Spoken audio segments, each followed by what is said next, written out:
Good morning.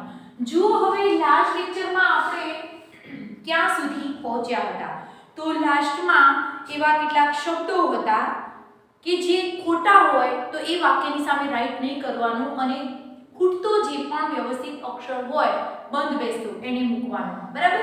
એ પ્રમાણેના જે વાક્યો હતા એ આપણે જોઈ ગયા હતા અને હવે એના પછી આગળ પણ એ જ રીતે શીખવાનું છે, પણ બધા જ પ્રશ્નો કેવા છે? અલગ અલગ. બરાબર? ચલો, દરેક વિદ્યાર્થી નોટબુક કાઢશે અને નોટબુકની અંદર હું જે પ્રમાણે લખાવું છું એ જ પ્રમાણે સૂચના લખવાની છે. જે શબ્દો બરાબર ન લાગે,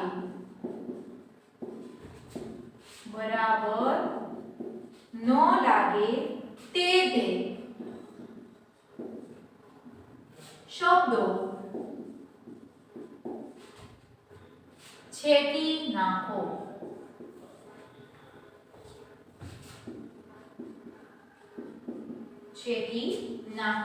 ચલો, ઉદાહરણ આપ્યું છે.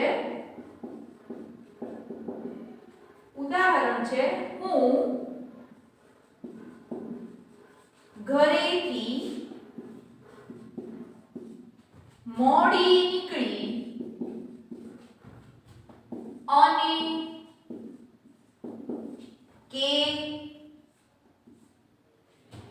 તેથી, સાંભળજો બધા શબ્દો, પણ નિશાળે સમયસર પહોંચી. બરાબર? હવે આ શબ્દ, આ વાક્ય હું જે પ્રમાણે બતાવું છું એ પ્રમાણે શીખી લેજો. વાક્ય શું કહે છે? હું ઘરેથી મોડી નીકળી અને કે તેથી પણ નિશાળે સમયસર પહોંચી. આ વાક્યને ખૂબ જ ડીપમાં સમજાવીશ, ત્યારે સમજી લેવાનું છે. પછીથી દરેક વાક્યમાં આટલું ડીપમાં નહીં ઉતરીએ, પણ તમને સમજાઈ જશે. બરાબર? દરેક વાક્ય જુદી જુદી રીતે વાંચું છું, તમારે બધાએ ધ્યાનથી સાંભળવાનું છે અને કયું વાક્ય બંધ બેસતું છે એ ધ્યાન રાખવાનું છે. રાઈટ? જુઓ, હું ઘરેથી મોડી નીકળી અને નિશાળે સમયસર પહોંચી. હું ઘરેથી મોડી નીકળી કે નિશાળે સમયસર પહોંચી. હું ઘરેથી મોડી નીકળી તેથી નિશાળે સમયસર પહોંચી. હું ઘરેથી મોડી નીકળી તે પણ, હું ઘરેથી મોડી નીકળી પણ નિશાળે સમયસર પહોંચી. બરાબર? હવે તમે જ કહો કે આ વાક્યની અંદર કયું વાક્ય વધારે સુટેબલ છે, કયું વાક્ય વધારે બંધ બેસતું છે. બરાબર? તો શું છે? જુઓ, હું ઘરેથી મોડી નીકળી અને સમયસર, ઘરેથી મોડા નીકળી અને સમયસર પહોંચી જઈએ? નો. હું ઘરેથી મોડી નીકળી કે સમયસર પહોંચી ગઈ? ના, એવું પણ ન થાય. હું ઘરેથી મોડી નીકળી તેથી, ઘરેથી મોડા નીકળીએ તો વહેલા પહોંચી જવાય નિશાળે, એવો મીનિંગ થાય જો તેથી લગાવીએ તો ના, એવું પણ ન હોઈ શકે. હું ઘરેથી મોડી નીકળી પણ નિશાળે વહેલા પહોંચી અથવા તો નિશાળે સમયસર પહોંચી. તો આ જે પણ છે એ વાક્ય, એ શબ્દ બંધ બેસતો છે. પણ લગાવીએ તો વાક્ય એકદમ બંધ બેસતું થઈ જાય છે. તો આ બાકીના છે એની શું કરવાનું? ઇરેઝ કરવાના. ઇરેઝ કરવાના એટલે ઇરેઝિંગ નહીં કરી દેવાના, પણ એની ઉપર આવી રીતે ચેકો લગાવી દેવાનો. રાઈટ? સમજાઈ ગયું? હવે એ પ્રકારના બીજા જે વાક્યો છે એને આપણે શીખીએ. જુઓ, નંબર 1, તેણે આકાશમાં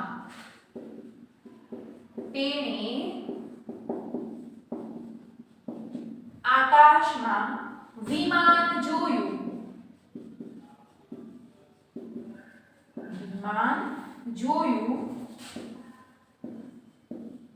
અને કે તેથી પણ તે ખુશ થઈ ગયો. બરાબર? જુઓ, કઈ રીતનું વાક્ય છે? તેણે આકાશમાં વિમાન જોયું અને કે તેથી પણ તે ખુશ થઈ ગયો.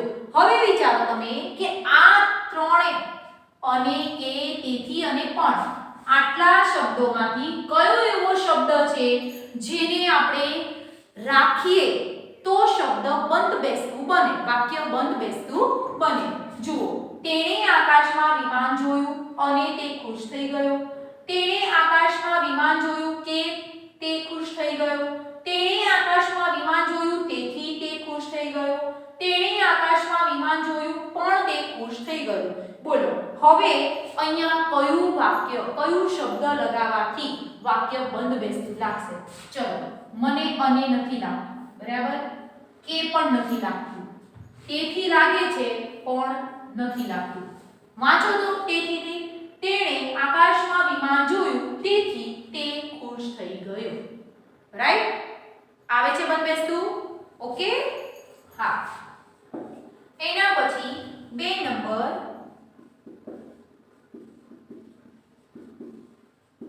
હંસ કન્યાએ તેને કહ્યું અને કે તેથી પણ તે ખૂબ જ સુંદર દેખાય છે. ચલો, લગાવો આમાં. હંસ કન્યાએ તેને કહ્યું અને તે ખૂબ જ સુંદર દેખાય છે. નો, હંસ કન્યાએ તેને કહ્યું કે તે ખૂબ જ સુંદર દેખાય છે. હા, હોઈ શકે. હંસ કન્યાએ તેને કહ્યું તેથી તે ખૂબ જ સુંદર દેખાય છે. એવું પણ ન આવે. હંસ કન્યાએ તેને કહ્યું પણ તે ખૂબ જ સુંદર દેખાય છે. ચલો, અને વ્યવસ્થિત નથી, તેથી એ પણ બંધ બેસતું નથી, અને પણ તે પણ બંધ બેસતું નથી. હંસ કન્યાએ તેને કહ્યું કે તે ખૂબ જ સુંદર દેખાય છે. રાઈટ? બંધ બેસતું થઈ ગયું. ઓકે. એના પછી આગળ 3 નંબર, કાણી ડોલમાં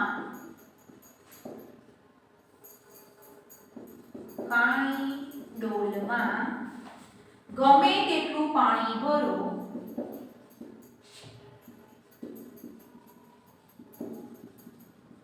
ગમે તેટલું પાણી ભરો અને કે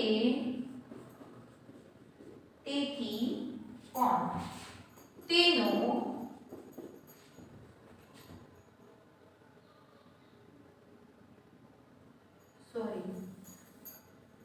પાણી ભરો પણ ડોલમાં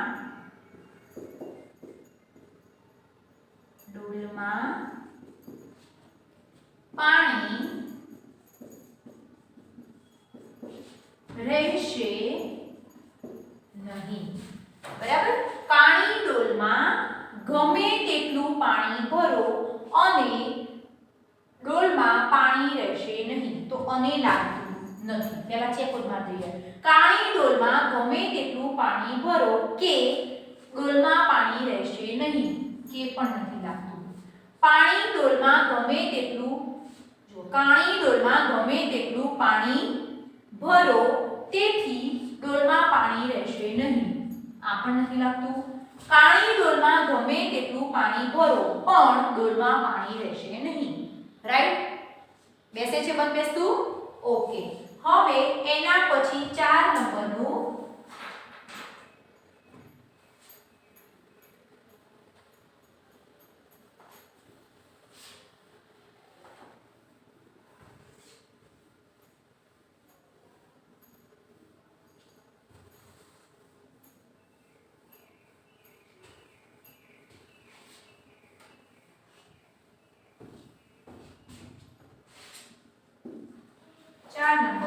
રસ્તામાં કેળાની છાલ હતી.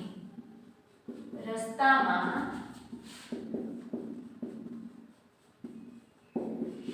કેળાની છાલ હતી અને કે તેથી પણ તેનો પગ લપસી ગયો. બરાબર. ચલો, રસ્તામાં કેળાની છાલ હતી અને તેનો પગ લપસી ગયો. ના, નો આવે. રસ્તામાં કેળાની છાલ હતી કે પગ લપસી ગયો, એ પણ ન આવે. રસ્તામાં કેળાની છાલ હતી તેથી તેનો પગ લપસી ગયો. હા, હોઈ શકે. રસ્તામાં કેળાની છાલ હતી પણ તેનો પગ લપસી ગયો, તો એ પણ ન આવે. તો રાઈટ વાક્ય કયું છે? તેથી વાળું. બરાબર. ઓકે, ચલો આટલું લખી લો. એના પછી આગળ આપણે એક સંવાદ છે જેને વાંચતું જવાનું છે, લખતું જવાનું છે અને એની અંદર પણ આવી જ રીતે બંધ બેસતા શબ્દો ઉમેરીને વાક્યને કમ્પ્લીટલી કરવાનું છે. ઓકે, હવે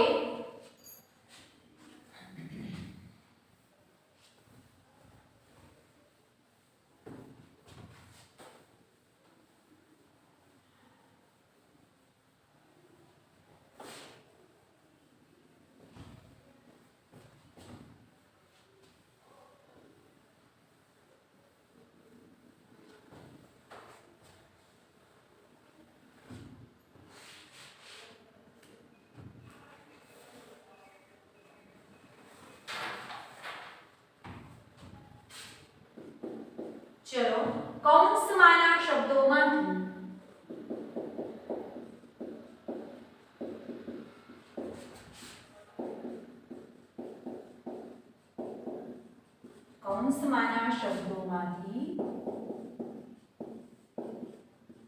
યોગ્ય શબ્દ પસંદ કરી સંવાદ પૂર્ણ કરો. હવે કૌંસમાં કયા શબ્દો છે જુઓ. અને, પણ, તો, પણ, કે, એટલે, અથવા. બરાબર. આટલા શબ્દો કૌંસમાં છે. હવે સંવાદ છે એ હું અહીંયા લખું છું. મમ્મી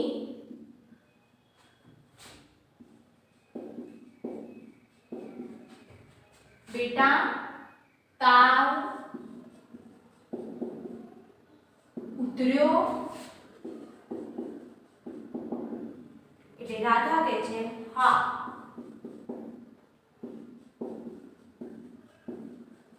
તાવ નથી, પગ દુખે છે. અહીંયા ખાલી જગ્યા આપી દીધી છે. બરાબર. વળી મમ્મી કહે છે તું દવા લે છે,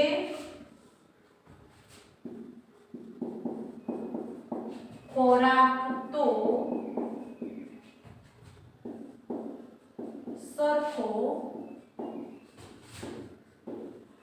લેતી નથી. રાધા કહે છે હા મમ્મી. બધાનું ધ્યાન અહીંયા લખવાનું છે. બરાબર. દવા બહુ કડવી છે, મને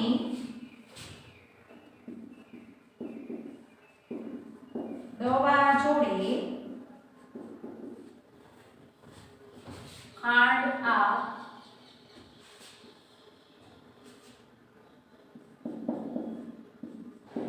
ગોળ આપ, પણ જલ્દી કર. પાછી મમ્મી કહે છે જો બેટા. ડોક્ટર અંકલ કહેતા હતા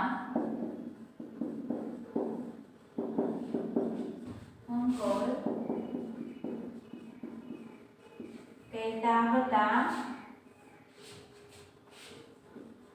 દવા કડવી હોય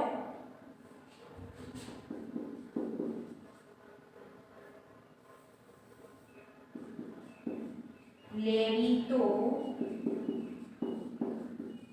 પડે જ. આજે તું શાળાએ ન જઈશ. આરામ કર. ઓછો ખોરાક લે.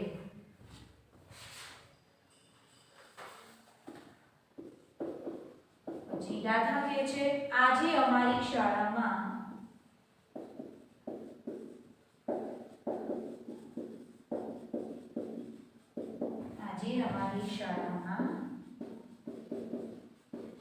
રમત ગમત સ્પર્ધા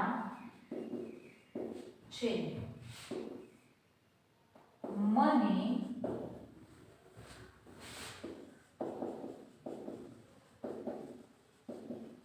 શાળાએ જવાની ઈચ્છા છે. મમ્મી કહે છે હું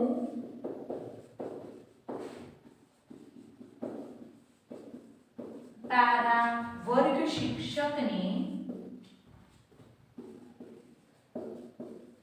રજા ચિઠ્ઠી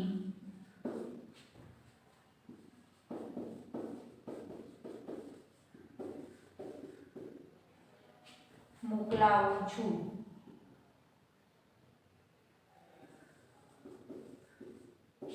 આજે તો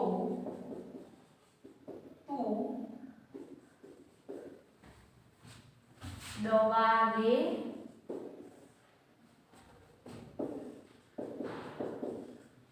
આરામ કર. બરાબર.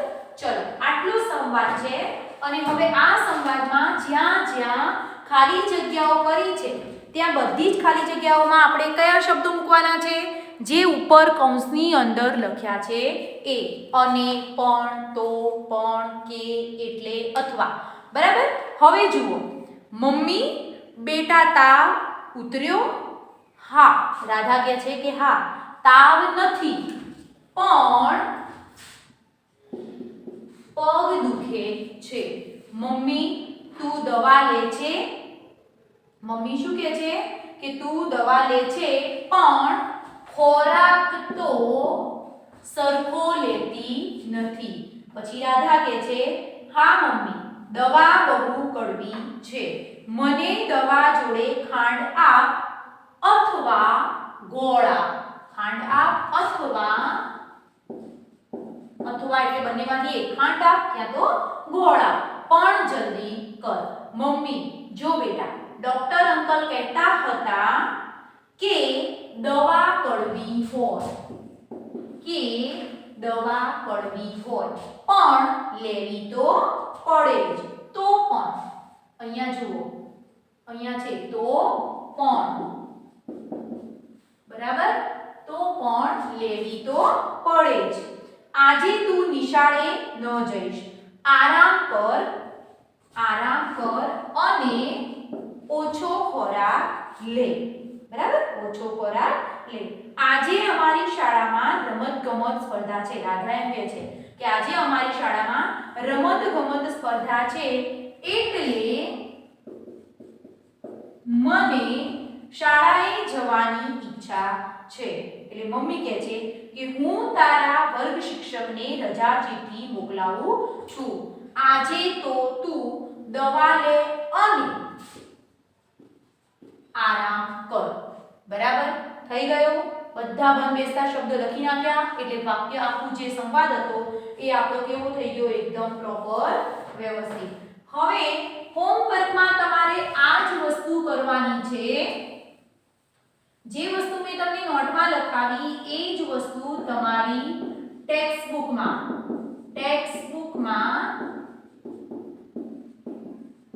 પેજ નંબર 95 પૂરું.